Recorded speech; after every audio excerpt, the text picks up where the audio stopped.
16 તારીખના રોજ અમરેલી તાલુકા police station વિસ્તારમાં સાવરકુંડલા રોડ પર આવેલ નવા માર્કેટિંગ યાર્ડની બાજુમાં જીગાભાઈ દૂધાની ભજીયાની શોપમાં લાલજીભાઈ ઉર્ફે અમિતભાઈ ચૌહાણ કે જે પોતાના મિત્રો સાથે ભજીયા ખાવા માટે ગયેલા અને ત્યારબાદ તેમની સાથે રહેલા નીરેશભાઈ રાઠોડને દ્વારકાધીશ નામની સામે રહેલી શોપમાં ચોથાભાઈ ભરવાડની દુકાનમાં બબલા નમકીન પેકેટ લેવા માટે મોકલેલા હતા।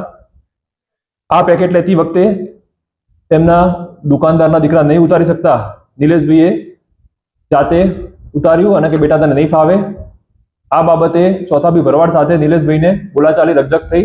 નિલેશભાઈને જ્ઞાતિ પ્રત્યે હળદૂત કરતા સામે તેમના અન્ય મિત્રો આવ્યા અને આ દરમિયાન ચોથાભાઈ ભરવાડ દ્વારા પણ સાથે રહેલા વિજય ટોટા, ભાવેશ મુંદવા, જતીન મુંદવા અને બીજા 11 જેટલા ઈસમો ભેગા થઈ જતા તેમના પર ગુનાહિત હથિયાર લાકડીઓ કુહાડી વડે હુમલો કરી દેતા સુરેશભાઈ વાળાને 5 આવ્યા।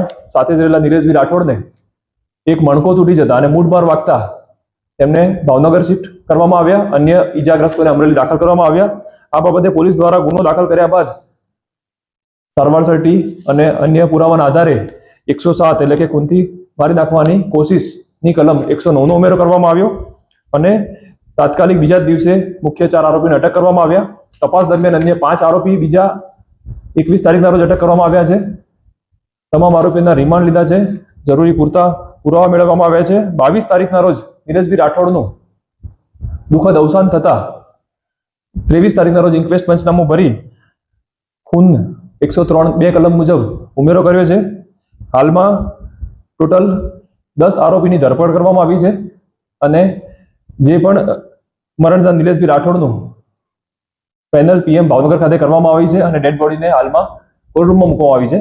તેમના વાલી વારસો દ્વારા હજુ ડેડ બોડી સ્વીકારવામાં આવી નથી।